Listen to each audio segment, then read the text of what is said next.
जी मैं पहले स्टार्ट करूंगी स्मॉल कैप से। स्मॉल कैप तो ईटी मनी की वेबसाइट हमने खोली जी उसमें म्यूचुअल फंड की कैटेगरी है उसमें एक्सप्लोर म्यूचुअल फंड्स में जाना है।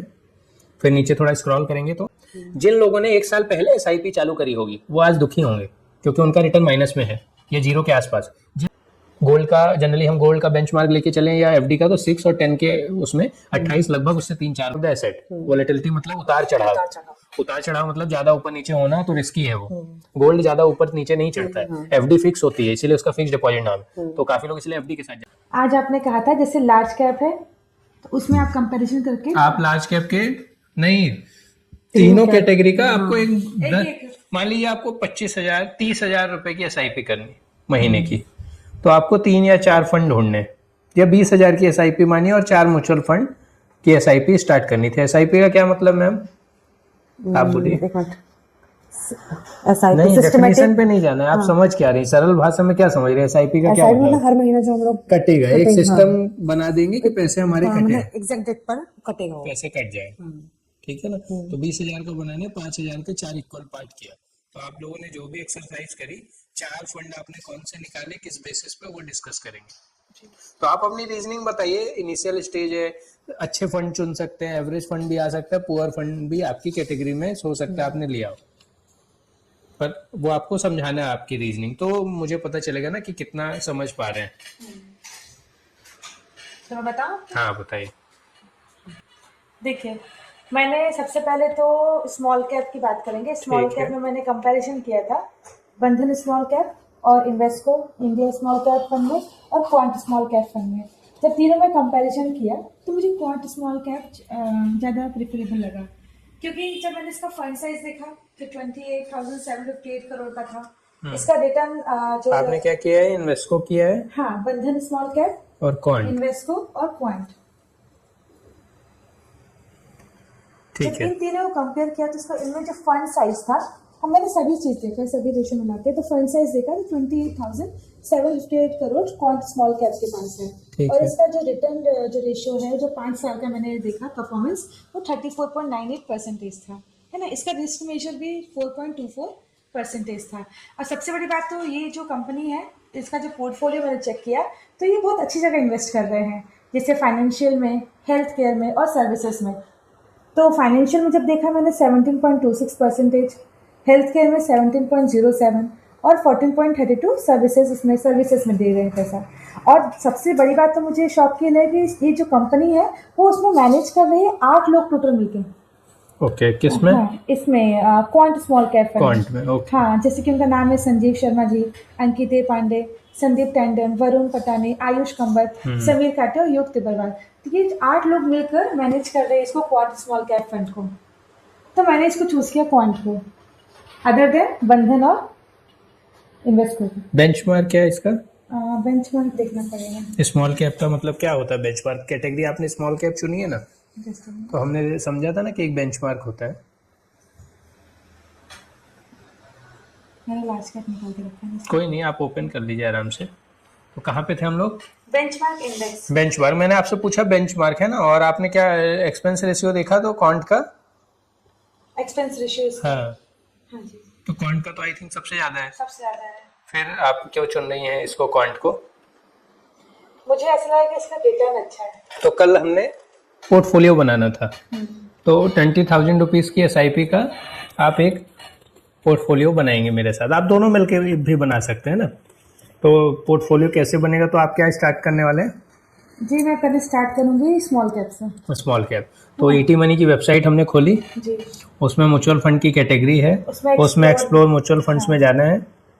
फिर नीचे थोड़ा स्क्रॉल करेंगे तो mid cap, small cap, large cap, multi cap सारा कुछ लिखा हुआ है। तो आपने बोला स्मॉल कैप के थ्रू हम एंटर करते हैं।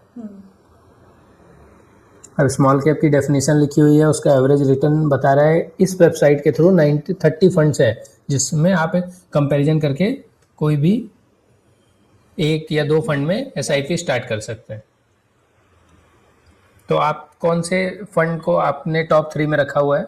जी मैंने बंधन स्मॉल कैप, ठीक है, Invesco India small cap fund, ठीक है, क्वांट स्मॉल कैप फंड में कंपैरिजन किया है। ओके। तो ये तो आई थिंक अपने आप ही सबसे टॉप 3 में आ रहा है। हाँ क्योंकि वो सेग्रीगेट होके ऊपर आया था। ठीक है, वो किस बेसिस पे आया है? टॉप 3 में क्या है, मैं ये टॉप 3 चेंज भी कर सकता हूँ ना, इसमें सॉर्ट बाय जो होते हैं कल हमने सीखा था, हाँ तो रिटर्न्स के बेसिस पे ये टॉप 3 में फंड साइज में अलग हो सकता है, हाँ ऐसा हो सकता है। तो अपने को रिटर्न्स के साइज पे ही जाना है, रिटर्न के बेसिस पे ना। जो हमको ज़्यादा पैसे बना के देगा हम उसे म्यूचुअल फंड में एसआईपी अपनी करेंगे या लमसम पैसे डालेंगे। ठीक है, तो ये कंपैरिजन ओपन कर लेते हैं। अब आप बताइए मुझे आपको क्या समझ आ रहा है इसमें। देखिए सबसे पहले मैंने उसका फंड साइज देखा ठीक कि है। तीनों का फंड साइज कितना कितना है ना। तो फर्स्ट वाले में है 14,562 ठीक है, करोड़ ऑलमोस्ट 8,000, फिर 28,000 और क्वांट स्मॉल कैप में तो इन्वेस्को का थोड़ा कम है, क्वांट का सबसे ज्यादा है और बंधन का स्मॉल कैप में ठीक ठाक है। फिर ठीक है। उसके बाद जो रिटर्न सबसे ज्यादा वैल्यू करता है कि रिटर्न कितना कौन ज्यादा दे रहा है, तो यहाँ पर मेरे हिसाब से नहीं, एक पैरामीटर और है ना, फंड की एज हमको देख लेनी चाहिए ना, पुराना नया, ये आपने कल बोला था ना। फंड के इस देखा तो इसमें से सबसे पुराना क्वांट है, फिर इन्वेस्को है और फिर बंधन है। है। ठीक है, तो ये अभी हमको समझ आ गया ना कि ये जो सबसे ज्यादा पैसा इनके पास क्यों है, क्योंकि इन्होंने बहुत पुरानी बहुत 12 साल 9 महीने से ये पैसे इकट्ठे कर रहे हैं, इसलिए डबल है, उससे आधे टाइम हुआ है इसको बंधन को, फिर भी उसके पास 14,000 आ गए ना। तो इन्वेस्को थोड़ा स्लो है, यहाँ से देखने में ऐसा समझ आता है। देखिए वैसे फंड साइज में मैं आपको बताता हूँ, आप लोग फंड साइज में फोकस करेंगे। Fund size number of distribution पे डिपेंड करता है ना, कितने प्लेसेस से आप इनको बाय कर सकते हैं। जैसे डी मार्ट है, अगर हर शहर में 3 स्टोर हैं तो वाजिब है कि डी मार्ट का सेल बढ़ेगा, क्योंकि बहुत सारे स्टोर्स हो गए। या जैसे जूडियो है, आपने देखा होगा हर शहर, छोटे बड़े हर शहर में जूडियो है, लेकिन जारा हर सिटी में नहीं मिलता है। जारा प्रीमियम कपड़े हैं, तो नंबर ऑफ अगर आप देखेंगे प्रोडक्ट, तो जारा कम सेल करेगा, जूडियो ज्यादा कर सकता है क्योंकि स्टोर ज्यादा है। अब बंधन बैंक है, अब डिफरेंस मैं समझा रहा हूँ, इसको समझना जरूरी है। बंधन एक बैंक है, बैंक में लोगों के खाते होते हैं करोड़ों लोगों के, तो वो करोड़ों लोगों के पास बैंक जो है वो क्रॉस सेलिंग कर सकता है। क्रॉस सेलिंग क्या होता है, जनरली बैंकिंग सेक्टर में बहुत होता है कि आपने सेविंग अकाउंट खोला है अपने रोजमर्रा के जो भी काम है उसके लिए, जब आप विजिट करते हो तो वो फिर आपको क्रेडिट कार्ड ऑफर करते हैं, आपको लोन ऑफर करते हैं, ये इन्वेस्टमेंट के ऑप्शन बताते हैं, एफडी के लिए वो आपको सजेस्ट करते हैं, तो उनके पास आप खुद चल के जा रहे हो। जबकि क्वांट और इन्वेस्को बैंक नहीं है, ये म्यूचुअल फंड एसेट मैनेजमेंट कंपनियां हैं। तो अब क्वांट को आप तक पहुंचना है तो टीवी है, एडवर्टीजमेंट है, वेबसाइट्स हैं, सोशल ऐप्स हैं, उनके थ्रू बेचारे पहुंचने की कोशिश करते हैं, तो उनका आप तक आना आसान नहीं। इसीलिए आप देखेंगे इंडिया में सबसे ज्यादा जो फंड है कैपिटल, वो HDFC, ICICI ऐसी एसेट मैनेजमेंट कंपनियों के पास है। क्यों? क्योंकि हमारा अकाउंट उनके पास है, हम जाते हैं, वो हमको समझाते हैं, हमको ठीक लगता है कि यार हमारा अकाउंट 20 साल से इनके पास चल रहा है, इन्हीं के पास से SIP चालू कर सकते हैं, तो एक पब्लिक का ट्रस्ट है। तो जब भी फंड साइज हम देखेंगे ना, तो फंड साइज के बेसिस पे हमको ये जज नहीं करना है कि ये अच्छा है ये बुरा है, समझ आ रहा है। फंड कलेक्ट होने का अलग रीजन है, पुराने हैं, इनके number of stores, distribution point ज़्यादा है, मतलब इतनी ब्रांचेस हैं, इतने अकाउंट हैं कि उनको मिल जाता है। अगर आप बैंक के अलावा जैसे बंधन, SBI, HDFC, ICICI, ये एसेट मैनेजमेंट कंपनियों के अलावा अगर कभी आपके सामने लिस्ट आती है, एडेलवाइस, पराग पारिक, UTI, क्वांट, इन्वेस्को, उनको आप फंड साइज के बेसिस पे भी कंपेयर कर सकते हैं। मतलब 10 पैरामीटर में एक आपका फंड साइज हो सकता है पैरामीटर। क्यों? क्योंकि उनके पास ये एडवांटेज नहीं है सभी के पास जिनका मैंने नाम लिया अभी। पर जब bank compare to non bank AMC को हम कंपेयर करेंगे तो फंड साइज का बेसिस थोड़ा इग्नोर करना पड़ेगा।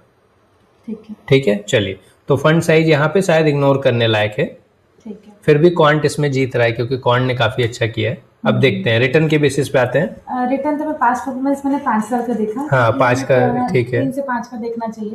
तो 5 साल का जब देखा तो मैंने इसमें देखा कि 34.98% है क्वांट का, ऑलमोस्ट return 35 है। ratio, हाँ, 32 है इन्वेस्को का और फिर 32.1 है बंधन, तो ऑलमोस्ट इन्वेस्को बंधन सिमिलर है। और क्वांट का अब देखिए ना, इसमें 1 ईयर में आप देख पा रही हैं, 1 ईयर में ना क्वांट माइनस में है। हाँ। और इन्वेस्को और ये जो है वो प्लस में नहीं है ना, माइनस में, लगभग 0 के आसपास है ना। इसका ये मतलब है कि क्वांट की जो टीम है ना, उसने थोड़े से रिस्की फंड में इन्वेस्ट किया हुआ था, रिस्की कंपनियों में इन्वेस्ट किया हुआ था। इसलिए जब वो कंपनियां स्टॉक मार्केट में नीचे आई तो ओवरऑल फंड जो है वो -5% लास्ट 1 ईयर के बेसिस पे है। ठीक है, 6 मंथ के बेसिस पे क्या है? 6 मंथ के 19, 15 वहां से कम हो गया फंड का। नहीं, अभी मैं आपको एक चीज समझाना चाह रहा हूँ, इसलिए रुक रहा हूँ। जिन लोगों ने 1 साल पहले SIP चालू करी होगी वो आज दुखी होंगे क्योंकि उनका रिटर्न माइनस में है, या 0 के आसपास। जिन लोगों ने पिछले 6 महीने पहले चालू किया वो तो कहेंगे मेरा 20% का रिटर्न बन गया, 19% का। तो they feel they are intelligent and has selected good mutual funds. आप समझिए उनको क्या गलतफहमी होने वाली है जो जिन्होंने पिछले 6 महीने में चालू किया कि भाई 6 महीने मैंने पैसे डाले, मेरे 20% पैसे बढ़े हुए हैं। वो मार्केट की वजह से, उनकी स्किल की वजह से नहीं है। ये समझ आ रहा है?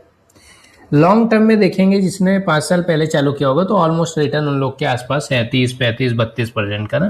तो ये लॉन्ग टर्म का गेम है, म्यूचुअल फंड्स थोड़ा लॉन्ग टर्म के लिए। तो ये एक चीज हो गई, ठीक है। तो 5 ईयर के बेसिस में हमने देख लिया।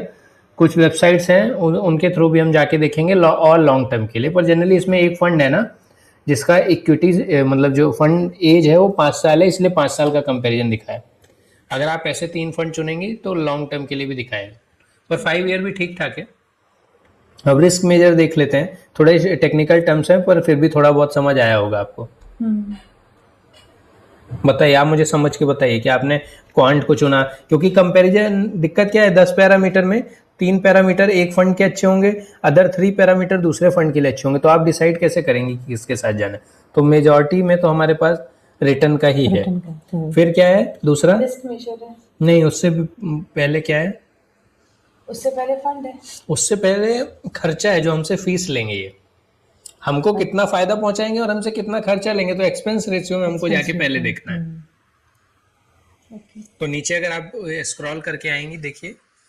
नहीं चलिए कोई नहीं, आप मुझे बताइए क्या आप देख पा रही हैं वो बता दीजिए, ठीक है। रिस्क मेजर सभी में देखा है, स्टैंडर्ड डिविएशन, शार्टी, बीटा और सॉर्टिनो और अल्फा सभी में देखा।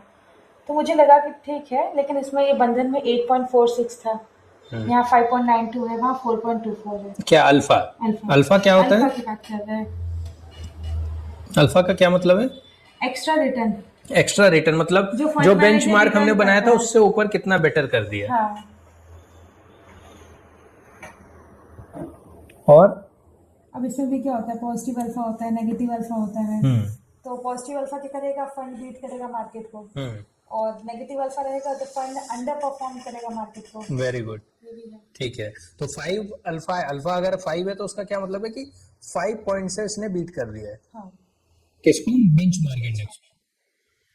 बेंचमार्क का रिटर्न अगर अपने आप जो स्मॉल कैप का इंडेक्स है 250 कंपनियों के ग्रुप का जो परफॉर्मेंस अगर 20% का रिटर्न है तो 5 अल्फा है, मतलब 25% से इस फंड ने दिया। तो देखिए 5.92 इन्वेस्को का है और 8.46। तो अल्फा बेटर किसका है? सबसे बंधन। रिटर्न सबसे बेटर किसका है? क्वांट। 5 ईयर के बेसिस पे। 3 ईयर के बेसिस पे? 3 ईयर के बेसिस पे तो फिर बंधन ही है, ठीक है ना। हमको ऐसा भी थोड़ा देख के चलना पड़ेगा। फिर इसके बाद इसका पोर्टफोलियो चेक किया कि वो लोग कहाँ हमारे पैसे डाल रहे हैं। हाँ। तो वैसे तो तीनों में कुछ डिफरेंस नहीं है, वो फाइनेंशियल, हेल्थ केयर सर्विसेज तीनों में डाल रहे हैं। ओके। तीनों फंड का जो मेजॉरिटी पैसा लगा हुआ है वो इन्हीं सेक्टर में है, फाइनेंशियल सेक्टर में, हेल्थ केयर में और सर्विसेज में। उसके बाद हमने इक्विटी देखी, हाँ। उसके बाद डेब्ट देखा, ठीक है। ज्यादा मैटर नहीं करता वैसे। हाँ, देखिए रेशियो ठीक है, मेन है हमारा एक्सपेंस रेशियो। फिर नीचे आते हैं एक्सपेंस रेशियो। हाँ, ठीक है, 0.71 है क्वांट का। तो थोड़ा ज्यादा पैसे ले रहे हैं। हाँ जी। बाकी एक्सिक्लोड सेम ही है 1% सबका। ठीक है, लॉक इन होता ही नहीं है। एक्सपेंस रेशियो बंधन का 0.41 है, मतलब 40 पैसे ही जाएंगे आपके 100 रुपए में जी। और बेंचमार्क इंडेक्स आपको पता ही है, स्मॉल कैप है, स्मॉल कैप मतलब 250 से ऊपर वाली जो कंपनियां है जो 500। Very good. मिनिमम इन्वेस्टमेंट अगर देखा जाए तो वैसे तो बंधन में और इसमें, लेकिन नहीं वो ठीक है। हमारा तो क्लियर है ना कि हमको 5,000 डालने हैं, क्योंकि 20,000 के ये SIP करना चाह रहे हैं, 4 फंड चूज करने हैं, तो 5,000 आया तो वो तो क्वालिफाई करता है। SIP तो तीनों में क्वालिफाई। लेकिन मेरे लिए सरप्राइजिंग था कि 8 लोग मिलकर इसे हैंडल नहीं, ये तो आई थिंक हमें जाके डीपली चेक करना पड़ेगा कि इन्होंने ज्यादा लोगों का नाम ET मनी वेबसाइट को सजेस्ट किया है, तो ये थोड़ा एक चीज देखनी पड़ेगी। और 8 लोग मैनेज कर रहे हैं तो उसका दूसरा पॉइंट ऑफ व्यू, मैं ये सोचता हूँ कि यार एक फंड को 8 लोग मैनेज करेंगे, 8 लोग के पॉइंट ऑफ व्यूज आएंगे तो कॉन्फ्लिक्ट ज्यादा होगा ना। अगर 2 ही लोग अच्छे मिलके कर रहे हैं और परफॉर्मेंस जैसे बंधन ऑलमोस्ट सिमिलर है, 5 साल के बेसिस में 2% कम है और 3 साल के बेसिस में 5% आगे है, हो सकता है जॉब परफॉर्मेंस अलग अलग अलॉट किया है, कुछ भी हो सकता है। तो ये देखेंगे, पर ठीक है, जितने ज्यादा लोगों के नाम आते हैं उनके बारे में जाके देख सकते हैं। और फिर ये नाम अगर किसी दूसरी कंपनी में हमको दिखने लगे, म्यूचुअल फंड कंपनी में, मतलब इसकी टीम छोड़ के वहां चली गई, ऐसा करते हैं ये लोग। तो ये तो करेंगे ना, वो तो जहाँ ज्यादा पैकेज मिलेगा वहां जाएंगे, चल आपको जाता हूँ। ज्यादा पैकेज मिलेगा। सबको अपना घर चलाना है, लग्जरी चलानी है, तो जॉब प्रोफाइल तो चेंज करेंगे ना। सो ओवरऑल मैंने बंधन इन्वेस्को क्वांट स्मॉल कैप में ही मैंने prefer ठीक है, किया। आपने बेट किया क्वांट, क्योंकि वो लंबे समय से चल रहा है, 12 सालों का इतिहास है उसका, और ठीक ठाक है, मतलब एक्सपेंस रेशियो भी बहुत ज्यादा नहीं है, 0.8 0.9 के ऊपर नहीं है तो दे सकते हैं, 1 के ऊपर जाता है तो उसमें दिक्कत होती है, हाँ जी, और बाकी चीजें भी ठीक है इसकी। नहीं मिड कैप में जाना आप क्या करने वाली निशा मैम? है, खुला है मिड कैप में। कोई बात नहीं है, जोर से मैं शुरू बोलिए। से कर रही हूँ, शुरू से हाँ, शुरू से करिए ना, कोई बात मैं करने शुरू से दे। कर रही हूँ। हाँ, सीखने अरे दे। तो मेरा क्यों बंद कर रही है? लास्ट कैप मेरा बंद कर दी, मैंने क्या बोला अच्छा था? ठीक है, कोई नहीं, खुल जाएगा, एक आ मिनट में जाएगा, खुल आ जाएगा, जाएगा, रुक कोई बात नहीं, एक्सप्लोर करके डायरेक्ट जाना तो है क्या। ठीक है, एक्सप्लोर में चलते हैं, म्यूचुअल फंड में। और आप क्या सेलेक्ट करने वाली मैम? Mid cap. मेरा लार्ज कैप कल हो ही गया था। हाँ, मिड कैप, मिड कैप ठीक में है। आती हूँ।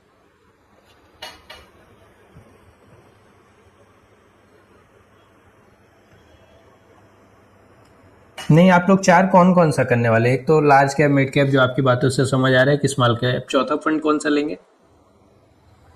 फ्लेक्सी नहीं तो कोई तो लेना पड़ेगा ना, नहीं तो 5,000 तो बच जाएंगे, मुझे दे देंगे क्या 5,000? किस में करेंगे? जेएम फ्लेक्सी आप कंपनी का नाम मत लीजिए, एएमसी का नहीं, फ्लेक्सी कैटेगरी की बात करें ना हम। लार्ज कैप का है, स्मॉल कैप है, मल्टी कैप है, फ्लेक्सी कैप है, हाँ माइक्रो कैप भी है, एक दो कंपनियों ने चालू किया, मोतीलाल ओसवाल ने चालू किया। माइक्रो कैप मतलब 500 रैंक के पार की कंपनियां का पोर्टफोलियो बना रहे। मिड कैप में मिड कैप पे चले। कर रही हूँ, हाँ, फ्लेक्सी कैप क्या है मैम? रीति मैम, फ्लेक्सी कैप क्या है? फ्लेक्सी कैप कोई भी बताइए, जो आप तीनों बताइए। ही कैप में डालते हैं, हाँ। इन्वेस्ट करते हैं।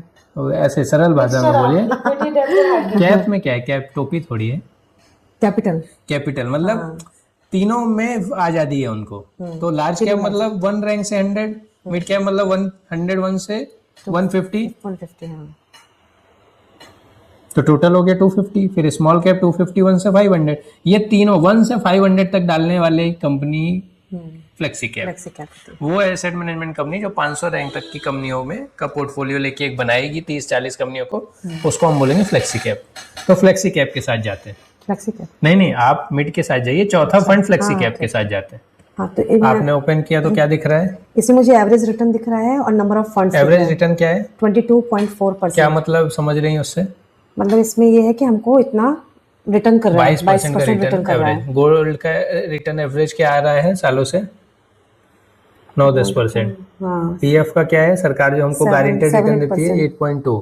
हाँ, और इसका एफडी का यंग लोगों को 6, बुढ़े लोगों को 7, हाँ कभी कभी 7.5-8 तक बोलते हैं वो, लेकिन फिक्स है ना, ये वोलाटाइल है। ये 22 दिख रहा है, मे भी हालात बुरे हो गए तो 2 भी हो सकता है, पर एवरेज रिटर्न 22 है। तो हम अभी फिलहाल खुशी मना सकते हैं। दुनिया में जापान ऐसा मार्केट है ना, 30 सालों से उनका मार्केट बढ़ा नहीं है, तो ऐसे भी दिन आ जाते हैं कई बार कि ये 2% 1% का रिटर्न दिखेगा, इंडेक्स लेवल पे नहीं बढ़ेगा। ये जो कंपनियों का ग्रुप बना के देखेंगे तो नहीं बढ़ेगा। इंडिविजुअल स्टॉक में वहाँ पे लोग ट्रेडिंग, स्विंग और ये सब कर सकते हैं, ये आगे चल के सीख जाएंगे हम लोग। ठीक है, कौन से फंड आप सेलेक्ट कर रही हैं? आपका टॉप स्कीम्स क्या दिख रही हैं? टॉप स्कीम्स हैं मोतीलाल ओसवाल ठीक है, और इन्वेस्को। किस बेसिस पे ये लिस्ट आई है आपके सामने? रिटर्न के बेसिस पे, कि जिसका रिटर्न ज्यादा वो सबसे ऊपर, कम वाला उससे नीचे, ऐसे करके पूरी लिस्ट आपकी ओपन हुई है रिटर्न के बेसिस पे, है ना। और ये एनुअलाइज्ड रिटर्न है। एनुअलाइज्ड रिटर्न का क्या मतलब है? हर साल ये रिटर्न आ रहा है, पर एनम। वो देखिए, एनुअलाइज्ड के ऊपर कर्सर लेके जाइए, वहां पे दूसरा ऑप्शन रहता है एब्सोल्यूट, उसको क्लिक करिए। अब क्या लिखा है मोतीलाल ओसवाल के सामने? फंड साइज लिखा हुआ है। नहीं, वो एब्सोल्यूट रिटर्न क्या आया? हाँ 102%। 102%। मतलब जब से ये फंड, मतलब पिछले 5 साल का देखेंगे, 5 साल, नंबर ऑफ ईयर्स क्या लिखा है? रिटर्न फॉर 5 ईयर, 5 years, हाँ। और मंथली एसआईपी है। 5 साल से अगर कोई एसआईपी कर रहा होता लास्ट 60 मंथ से, तो आज की डेट में उसका पैसा 102% से बढ़ चुका होता। मतलब अगर उसने 5,000 के हिसाब से 1 साल के 60 डाले तो 5 साल के हो गए 3, तो 3 लाख का 102% बढ़ाएंगे तो लगभग 6,02,000 के आसपास होगा। ऑलमोस्ट उसका पैसा डबल होता। ये है एब्सोल्यूट रिटर्न की जो आपने पैसा दिया कितना पैसा बढ़ा। यहीं पे एनुअलाइज्ड रिटर्न पे वापस क्लिक करिए तो 28% से हर साल पैसा बढ़ रहा है। ये एनुअली कैलकुलेट हो रहा है। ये एनुअल रिटर्न आपको ये लोग दिखा रहे हैं। पर एनम करके ना इसमें गोल्ड का जनरली हम गोल्ड का बेंचमार्क लेके चलें या एफडी का, तो 6 और 10 के उसमें 28 लगभग उससे 3-4 गुना है ना। ठीक है, चलिए अब 3 फंड चूज करिए। मैं ऊपर के 3 कर रही हूँ। अच्छा ठीक है, मोतीलाल, हाँ इन्वेस्को ठीक है, और एडलवाइस। एडलवाइस ठीक है। ये विदेशी कंपनी है, इंडियन कंपनियों के साथ आके मर्ज कर जाती हैं। और देखिए अगर चौथा फंड देखेंगे तो क्या लिखा हुआ है, HDFC उसके नीचे, और निपॉन, उसके नीचे, कोटक, उसके नीचे, सुंदरम, उसके नीचे।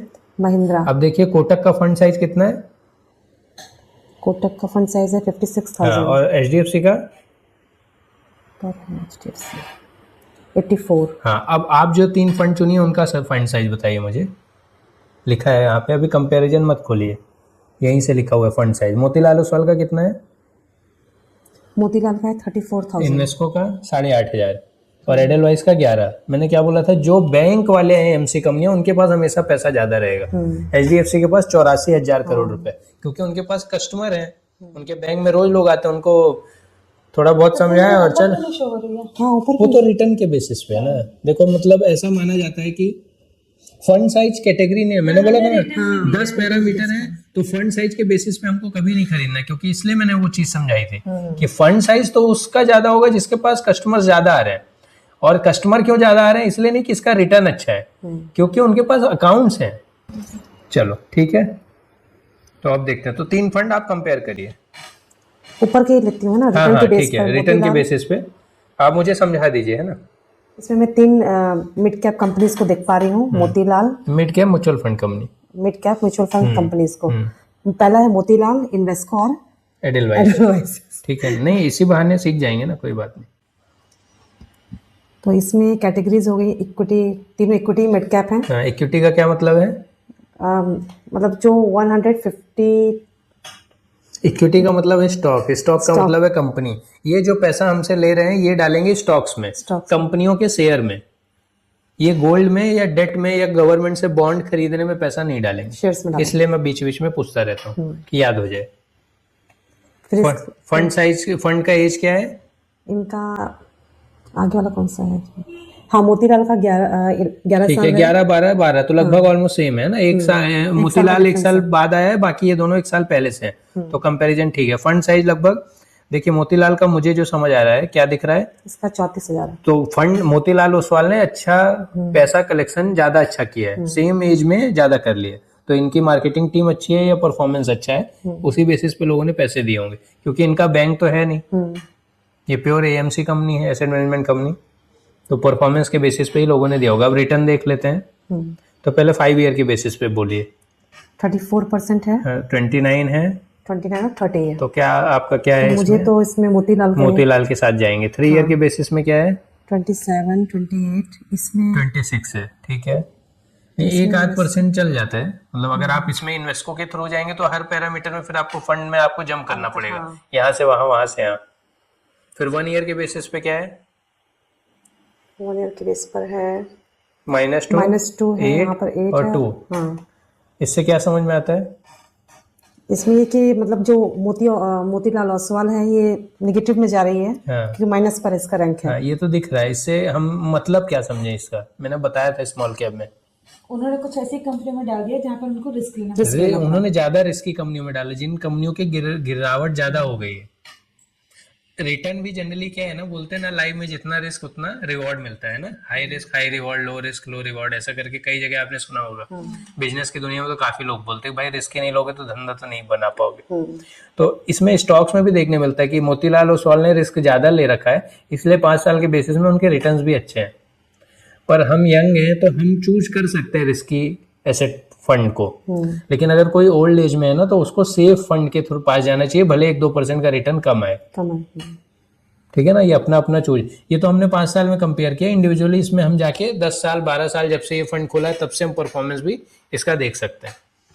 ठीक है, 1 ईयर के बेसिस में तो अलग है। 6 मंथ में देखिए इसमें भी क्या दिख रहा है, 19, 24, 18। तो इन्वेस्को जो है वो 1 ईयर के बेसिस पे भी अच्छा किया है, 3 ईयर के बेसिस पे भी किया है, लास्ट 5 ईयर के बेसिस पे थोड़ा कम है।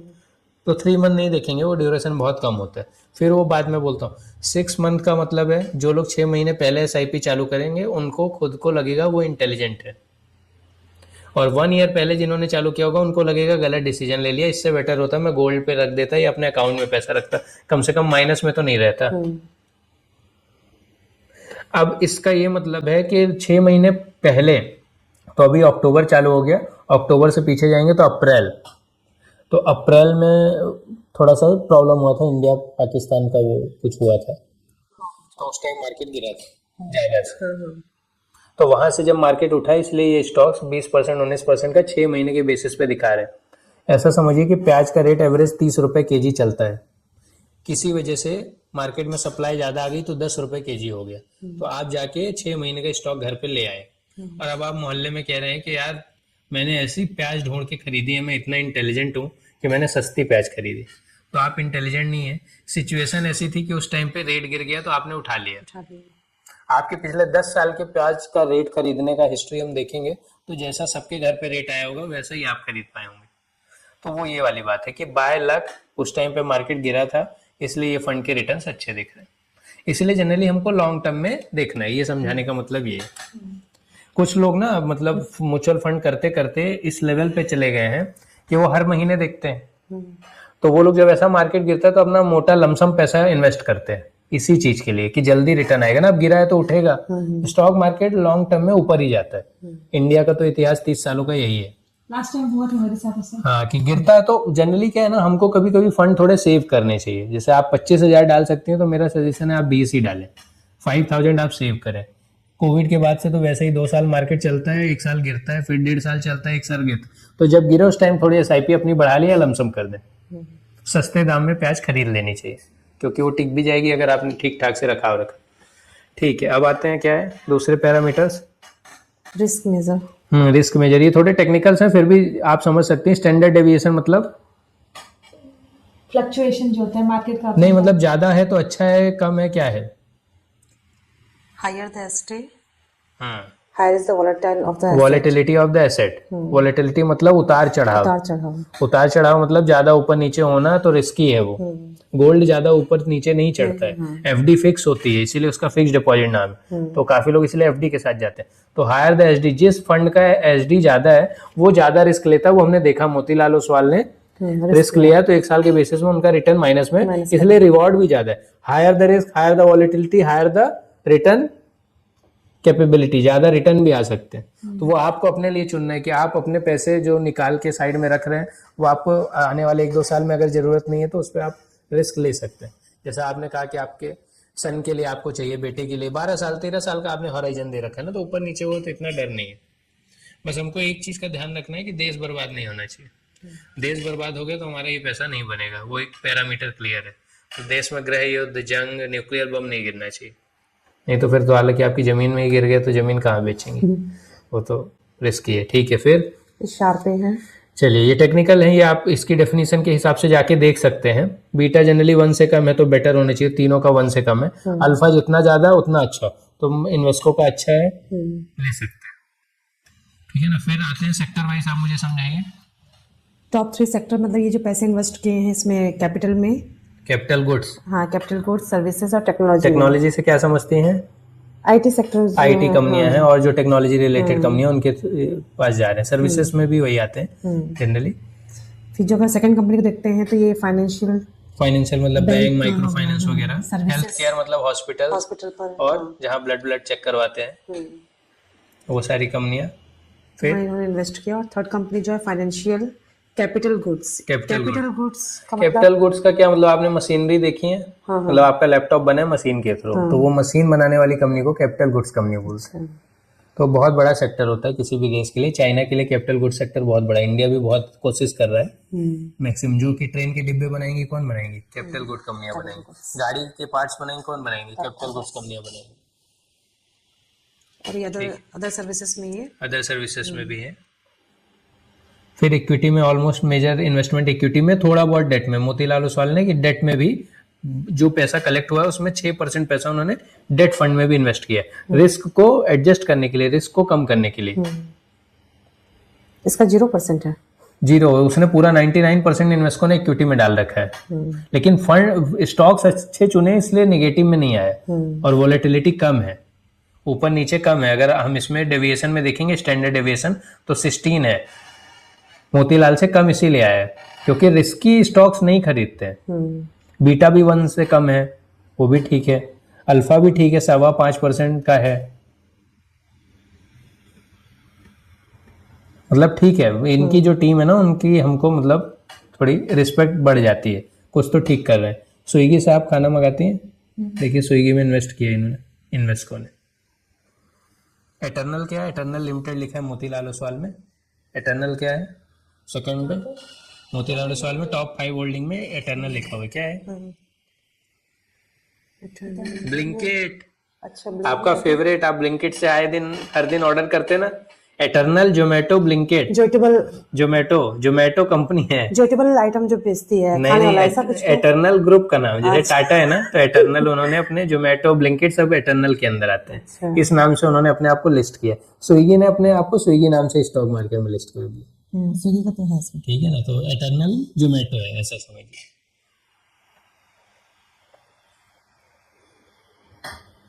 मैरिको भी है, आप बिस्किट खाते होंगे। 197 कम्युनिकेशन लिमिटेड लिखा है। क्या है ये? उसी में टॉप 5 होल्डिंग में लिखा हुआ है 197 कम्युनिकेशन लिमिटेड, 5th नंबर पे टॉप 5 होल्डिंग्स में। 197 कम्युनिकेशन क्या है? 197 कम्युनिकेशन। पेटीएम है। पेटीएम कंपनी का जो पेरेंट कंपनी का नाम है 197।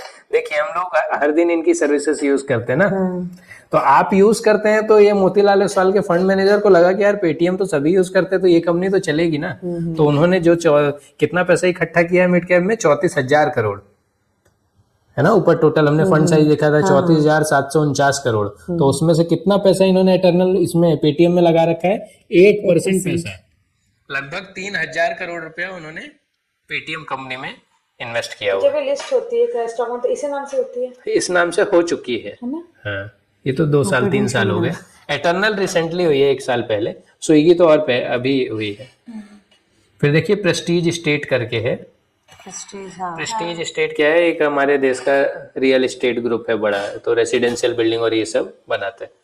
ग्लेनमार्क फार्मास्यूटिकल, आपको पता है अब जब आप दवाइयाँ खरीदती हैं ना तो उसके रैपर जो होते हैं उसको पलट के देखिए, उस पर लिखा रहता है मैन्युफैक्चर्ड बाय। तो कभी जाइडस लिखा रहेगा, कभी एलेम्बिक लिखा रहेगा, कभी ग्लेनमार्क रहेगा, कभी सन फार्मा रहेगा, ऐसे अलग अलग कंपनियों के नाम लिखे रहते हैं। तो जो डेली हम खाते पीते यूज करते पहनते ना, वो वही कंपनियां हैं।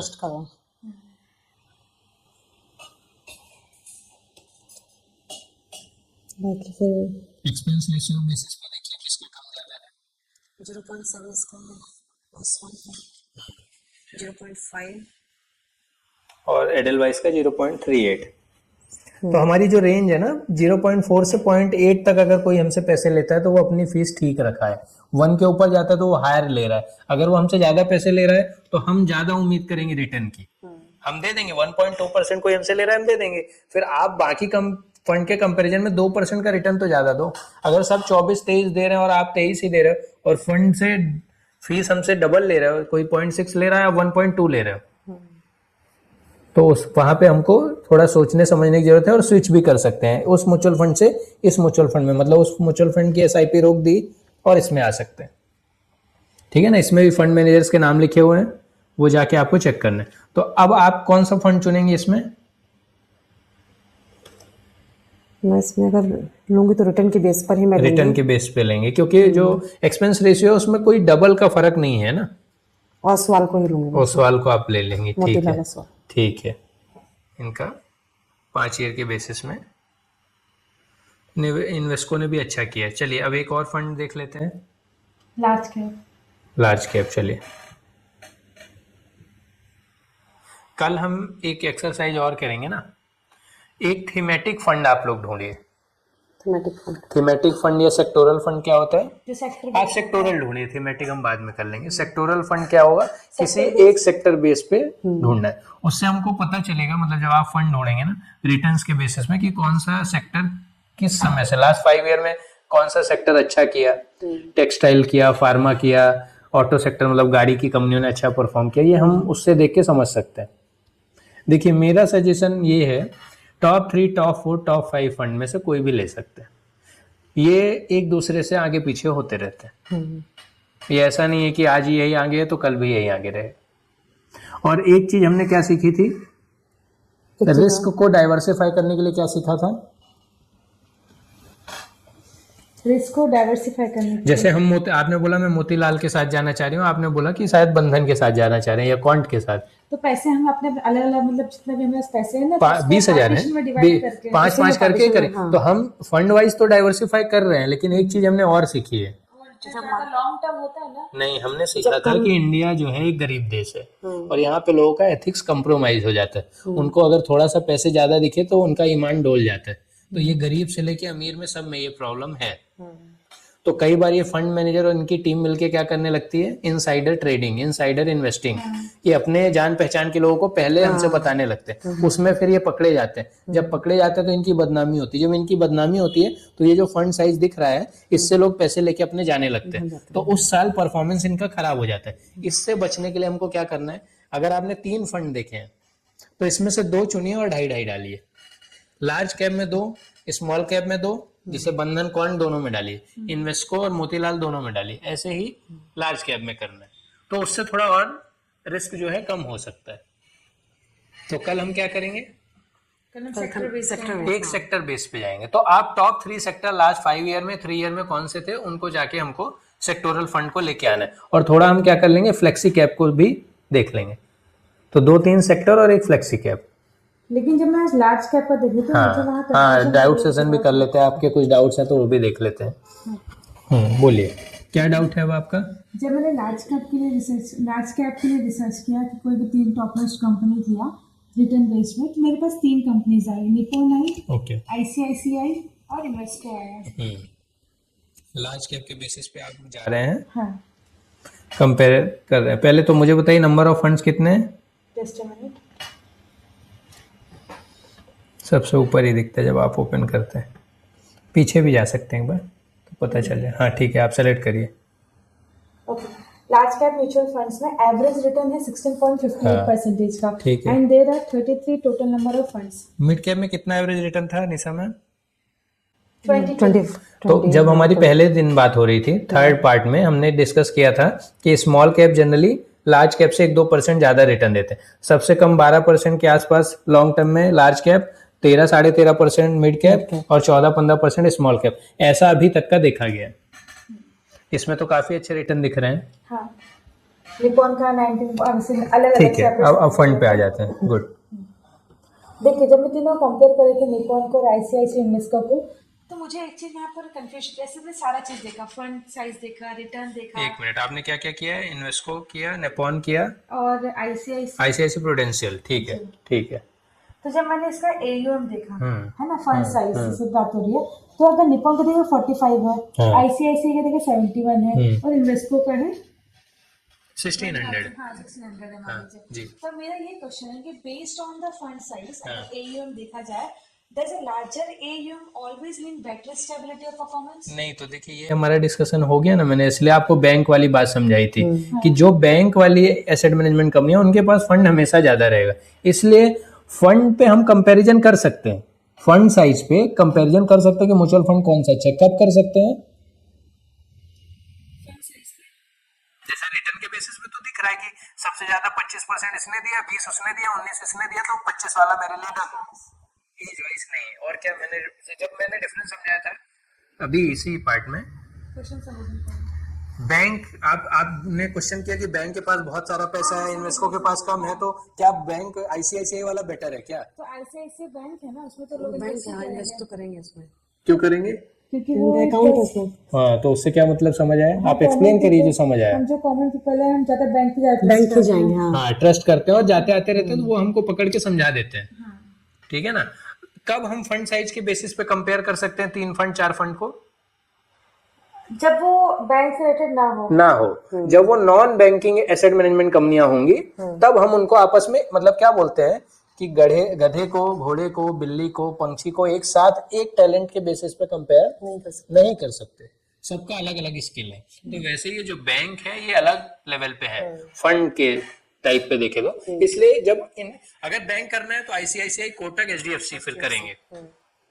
नॉर्मल करना है तो निपॉन, इन्वेस्को, पराग, क्वांट, एडलवाइस ये सब करेंगे। जेएम आप नाम ले रही थी वो करेंगे।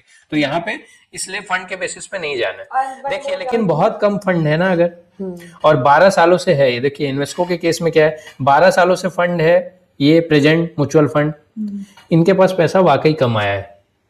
तो हो सकता है इन्होंने परफॉर्मेंस ठीक नहीं दिया है लॉन्ग टर्म में, इसलिए लोग इसमें इन्वेस्ट नहीं करते। ये भी एक हो सकता है। इससे अच्छा निपॉन है। या मैं एक जनरल ट्रेंड आपको समझा रहा हूँ कि बहुत फर्क भी नहीं होना चाहिए कि एक के पास 1 लाख करोड़ है, एक के पास 500 करोड़ है। तो वो 500 करोड़ वाली कंपनी अगर 15 साल से चल रही है और 1 लाख करोड़ वाली भी कंपनी 15 साल से एसेट मैनेजमेंट कंपनी चल रही है, तो फिर हमको 500 वाली के साथ नहीं जाना है। उनकी टीम खराब है या उन पे लोग ट्रस्ट नहीं कर रहे, इसलिए उनको पैसे नहीं दे रहे। ठीक है ना।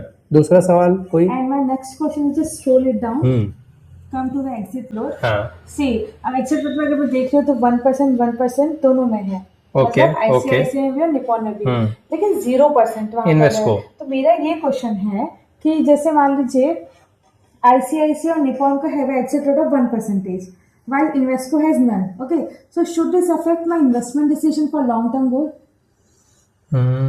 नहीं, देखिए मुझे जो समझ आ रहा है कि एग्जिट लोड होना जरूरी है आपको डिसिप्लिन में लाने के लिए, कि आपने पैसा डाला और आपको लगा रहे मजा नहीं आ रहा तो कल आपने निकाला, तो एग्जिट लोड 0 है, तो इन्वेस्को आप पे कोई फाइन नहीं लगा रहा, तो आप डिसिप्लिन में नहीं रहेंगे।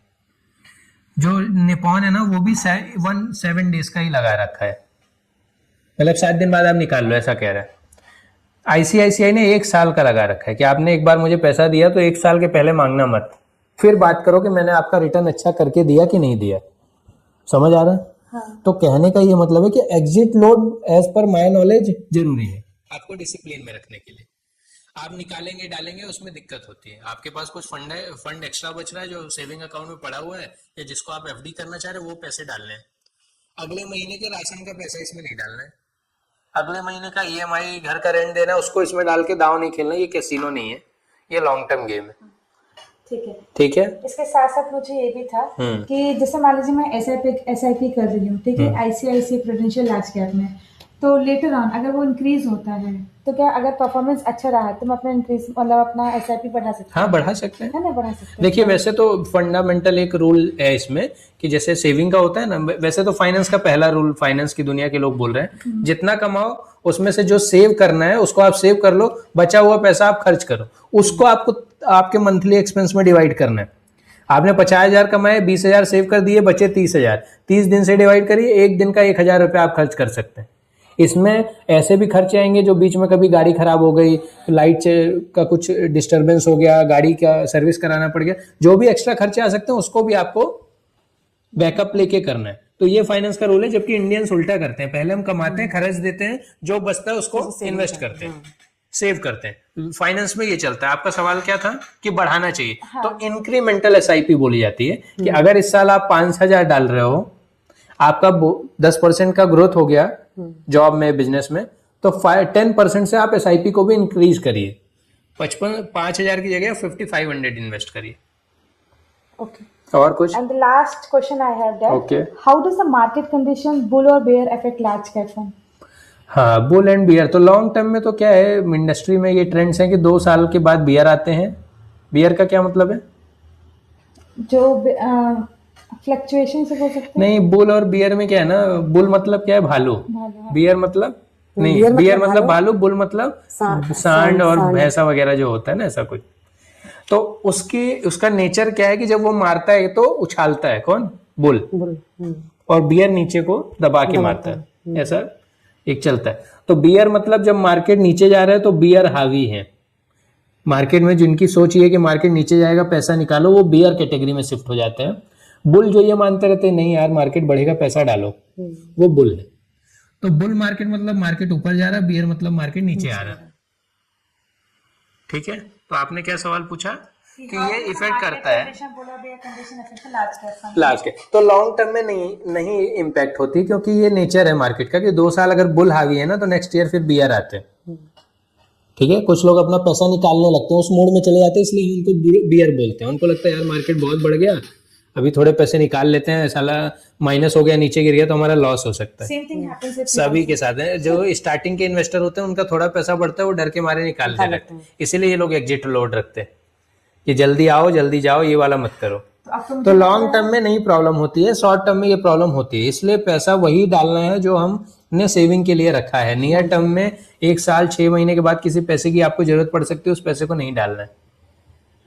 और अगर वो डालना है तो हम थीमेटिक फंड सीखने वाले हैं और सेक्टोरल में ऐसा होता है कि ऑटो सेक्टर ना 2 साल से पिट रहा था, जो कॉमर्शियल व्हीकल है या जो गाड़ियां हैं पर्सनल, टाटा की, हुंडई की, ये सब सेक्टर पूरा ओवरऑल बेकार काम कर रहा था, लास्ट मंथ से भाग रहा है। तो अगर आप ये कैच कर पाए वो मोमेंट, वो मंथ जिस मंथ से बढ़ने लगा, तो आपको रोज वो सेक्टर का इंडेक्स खोल के देखना पड़ेगा। आपको नहीं समझ आ रहा होगा जैसे मान लीजिए मैं उसमें महिंद्रा में किया हूँ, अब मुझे उसका अगर इंडेक्स कैसे देखूंगा? तो महिंद्रा में आपने क्या कैटेगरी में किया है, कौन सी कैटेगरी है? तो वो तो स्मॉल कैप है, उसका तो सेक्टर नहीं है ना, वो तो 250 कंपनियों का बंच है। जब ऑटो या फार्मा कर रहे हैं तो हमारे पास ऐसी सुविधा है आज की डेट में कि आपको फार्मा का देखना है कि वो इंडिविजुअली फार्मा सेक्टर कैसे कर रहा है, तो उसका अलग एक इंडेक्स है। इंडेक्स क्या है? 30 कंपनियां अगर इंडिया में फार्मा में है, उन 30 कंपनियों को मिलाइए, एवरेज स्टॉक प्राइस निकालिए, वो ऊपर जा रही कि नीचे जा रही, वो देखने के लिए ही मैं कल से सेक्टोरल फंड में आपके साथ हम एक्सरसाइज करेंगे कि क्या हो रहा है। ठीक है, इसलिए आप अपने लेवल पे सेक्टोरल फंड 3 सेक्टर ढूंढ के रखने। जैसे आपने स्मॉल कैप की कैटेगरी खोली, वैसे आप जब सेक्टोरल फंड खोलेंगे तो इस वेबसाइट पे लिस्ट खुलेगी, तो रिटर्न के बेसिस पे आपको दिख जाएगा ऊपर के 4-5 क्या है, पर आप ईयर लगा के देखना, 5 ईयर के बेसिस पे, 3 ईयर के बेसिस पे, और वो एक पेज पे नाम लिख लेना उस सेक्टर के। फिर उन सेक्टर के कल हम इंडेक्स देखेंगे कैसे होता है, देखते कैसे हैं, इंडेक्स क्या है, इंडाइसेस क्या है। मैं बार बार बोल रहा हूँ, मे भी आपको समझ नहीं आ रहा होगा, कल हम देखेंगे जब करेंगे तो समझ। हाँ ठीक है, ऑलरेडी बोलेंगे कुछ समझ नहीं आता है। चलिए, thank you sir. Thank you. Thank you.